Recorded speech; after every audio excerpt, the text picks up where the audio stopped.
Welcome to another episode of Forever Stranded with Arturio and Emerys. So, there's a lot to talk about. I haven't had a chance to record in over a week, but I have been playing quite a bit. And I've made good strides, and I've done some good things. I've done some things that really weren't much of an improvement at all. There's a lot to talk about. We'll talk about this first. I got tired of harvesting cactus manually, so I made this kind of vanilla cactus system. And this works. I could use water streams for gathering the cactus, but I decided conveyor belts. And this actually works really well. It almost works too well. The cactus really kind of piles up in here, and if I don't pay attention to it, it'll fill all the tanks with water, and it'll just kind of flood that chest with cactus. So every now and again I go throw sand in the system upstairs to produce soil sand, and that kind of eats up some of the water, which frees up some of the space in here. But I may need to come up with a better way to do that. Over here, if you use bone meal on grass and then break all the grass, you do occasionally get ender lily seeds, and you plant them on end stone to grow ender pearls. It takes a long time to do it. It takes usually about 20 minutes of bone mealing grass, but alternating between bone mealing grass and breaking it. But you do eventually get some ender lily seeds that way. There's also okay, we'll go up top later.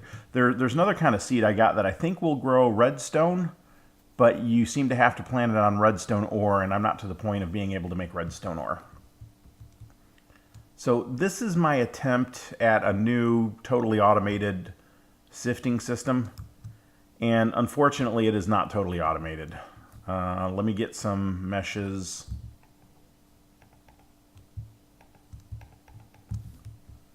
For one thing, I can't get a super tight configuration that I can automatically feed meshes into all of them at the same time.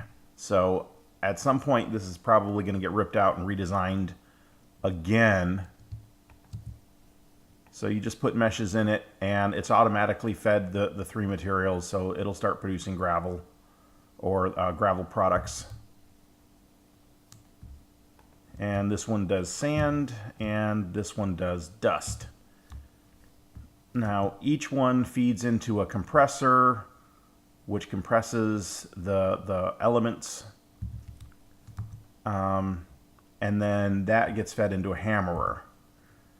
Now, in theory, these filters should filter out everything. That isn't a product that needs to continue going through the process. In reality, these filters don't catch everything. And I don't really know how to fix that, but like if you look in here, the crushed items, every now and again, very rarely, a prismarine will get stuck in here, a prismarine shard. And on this one, fairly frequently, it'll get redstone, glowstone, bone meal, and black quartz crystal. And when I get those, I just kind of dump them into this chest here, and they get sucked into the storage system there. This one will get flint and diamonds and apatite. And again, I've got filters to pull all that stuff out. It just doesn't get everything for some reason. I put a stack upgrade in here. I put speed upgrades in here. And I have it on both portions. I have it on the sieve and on the compressor. And it's just not enough to pull it out. Now, they don't typically pass through into the hammerer. They seem to get stuck here because if it's not something that can be hammered, it won't go into the hammerer. So this is not a fully automated system. Like, see, there's diamonds that did get pulled out. Hemp seeds did get pulled out. So it is pulling out some of the stuff. It's just not pulling out everything. Okay. So we'll go downstairs for a minute. I put some elevators in. Reconfigured this a bit. So down here, This is where the commodities are produced, the gravel, the sand, and the dust, using these hammerers down here. And it works pretty nicely. I've got the fully upgraded cobblestone generator producing cobblestone, and it's going into this drawer. That is what is feeding all of these initial hammerers. All right. Ah, look at that. One of the ender lilies is done. Oop, just don't get too close. They have thorns.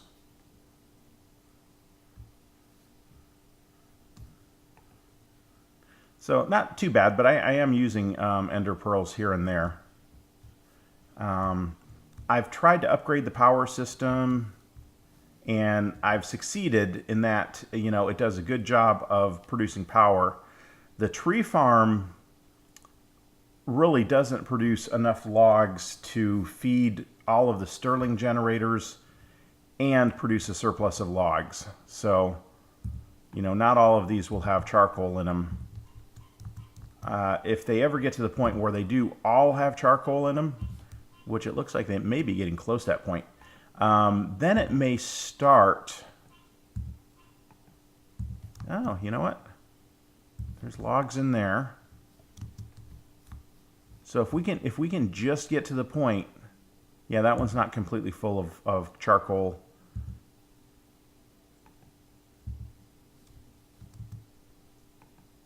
Okay. If we can get to the point where all of these are full of charcoal and a backlog is produced, then what will happen is this can only hold 64 logs. So if this gets full of charcoal so that it can't produce anymore, which means it would have to fill that chest.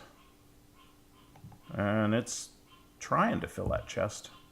Do I have any upgrades there? I don't have any upgrades there. So if it ever fills this chest, then my system will start producing surplus logs. So it may get to that point eventually. Every few hours I have to go add materials to produce the stone axes.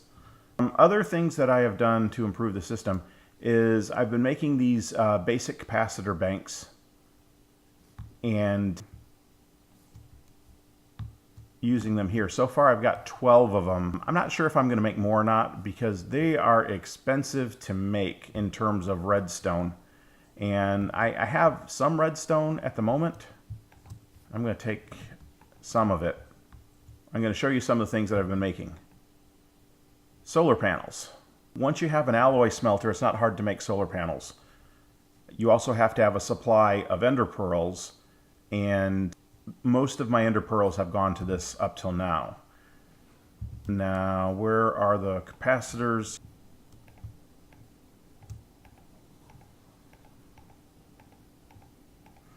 And capacitors are kind of the basis of many, many things. A lot of this technology that I'm about to show you uses them. So first off, where did they go? I just made them. Where did they go? Okay, I threw them over here. These are powered lights, and I do want some of these, but I don't necessarily want to make all of those right now. But to make a solar panel, that's what it takes to make a solar panel. The energetic alloy is just redstone, glowstone, and gold, so that is somewhat expensive to make. This takes nether quartz that's cooked in an alloy smelter, really, I think is the only way to do it.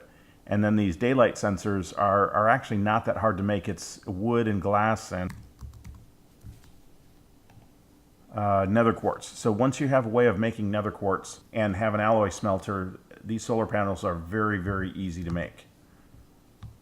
So these lights, I may make use of these lights. I want to make some of them. Let me just make one to start.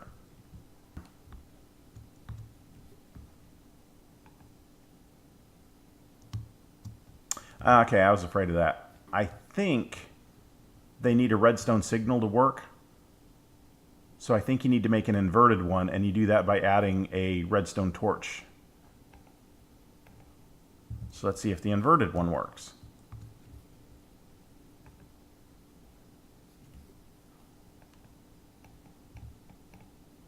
It does not.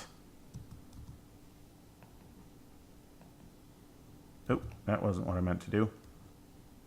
It says it takes 100 RF. Okay, here's what I'm curious about then.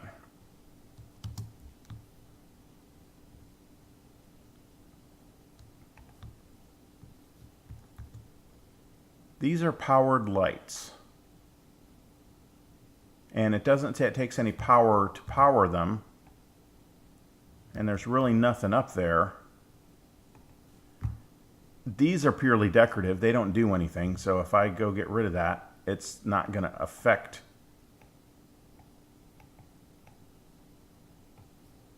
that in any way. Wireless powered light takes a powered light and an ender resignator. And I need a slice and splice for that. I don't know, maybe long term.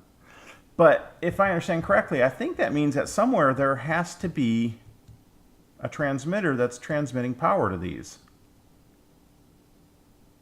Huh, okay. It may be hidden in the world somewhere, someplace that I'll never look for it and never find. So we won't worry about that. Over here, those solar panels, I produced all these solar panels, and at night they produce 0 power, which is where the capacitor bank comes in. But during the day, they will produce up to 140 RF a tick, which is not bad. It's not phenomenal, it's not bad. So that's the lights, the capacitors, the solar panels, and now here's how you make Invar gears. You need Invar ingots, and you need iron and nickel for that to make Invar, and you do that in an alloy smelter, or you can do it in a smeltery. I think it's 2 iron per nickel to get Invar. So you take those, and you take some redstone transmission coils, which is just redstone, silver, and redstone. And I believe, yeah, magmatic dynamos. These turn lava into power. So we'll put that away, we don't need that. I may be running out of, yeah, I don't have many energy conduits left. I may need to make some at some point. So here, I've expanded my lava system, basically doubling it. And the reason is if I'm going to generate power from lava, I don't want to interfere with the lava that's generated for the smelting or for the resource generation. So I wanted those two to be independent, which is also why there's a lava system under the smeltery over there. Okay, so these...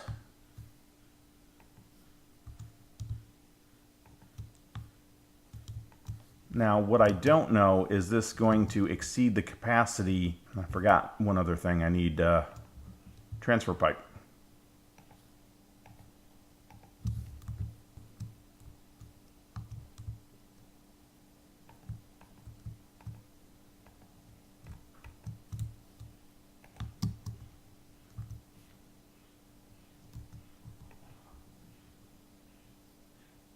Okay, it's producing power. As it warms up, it will produce more and more power up until, yep, hits 40 RF a tick. And each one of these, I believe, is 20 RF a tick. Yeah, 20 RF a tick, and I've got 32 of them, so that's 640. That's part of the reason why I want capacitors here, is because the capacitors can input 1200 and output 1200 RF a tick, or even more. I think you can set it higher or lower. It says max 1200. Okay, so maybe it depends on how many you have together.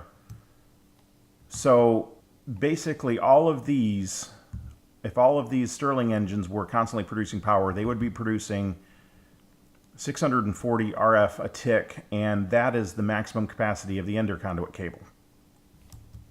So unless I want to make the higher orders of conduit, which I could do, like that'll take 5,000, and then the big one will take 20,000.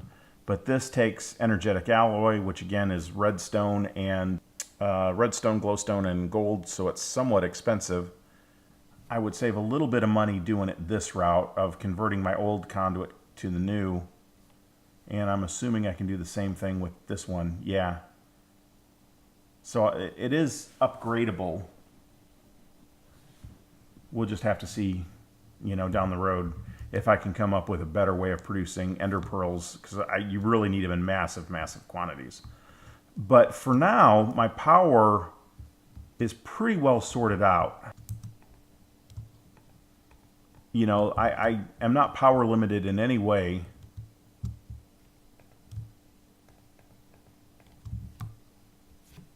So for now, I could just kind of call it good and just leave power alone.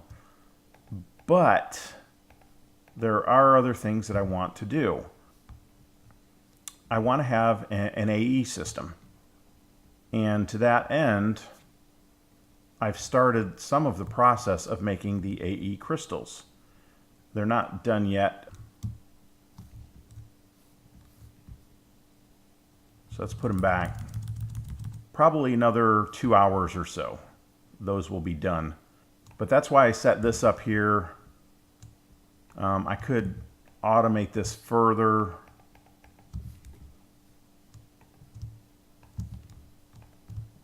But again, I'm still trying to come up with a design that everything is fed everything it needs automatically. Oh, what?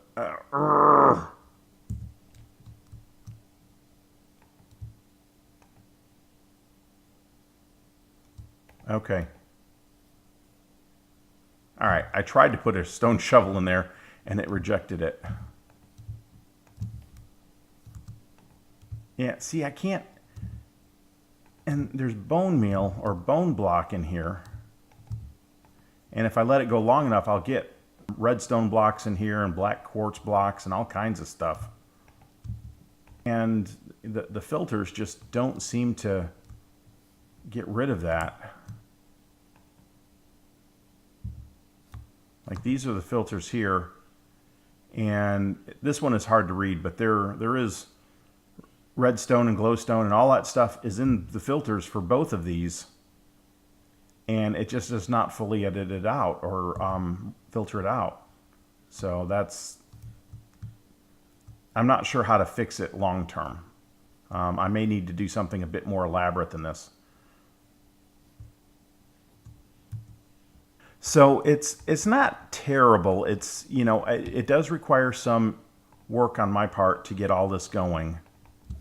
But I've done everything I can to automate it as much as possible. So all that stuff is getting sucked into that chest and it's getting fed into this storage system over here. So again, like I said, it's not fully automated, but it is somewhat automated, and somewhat automated is better than manual.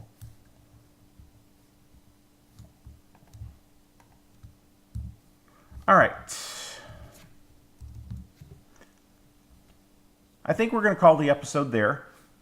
I know that's kind of a big jump between the last episode and this episode, but like I said, I don't always have the ability to record as much as I play, and that's just, due to the nature of when I can play and when I can record. They're just, two different times. So unfortunately it kind of leads to these big jumps. I tend to play while we're watching TV, and obviously I can't record then, and I'm just limited on my recording time to pretty much the weekends. But anyway, I hope you enjoyed the episode.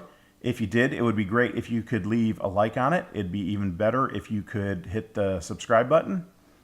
And if you have any questions or comments, please leave them on YouTube and I will respond to them when I can. Thank you for watching. This is Arturio Emerys signing out.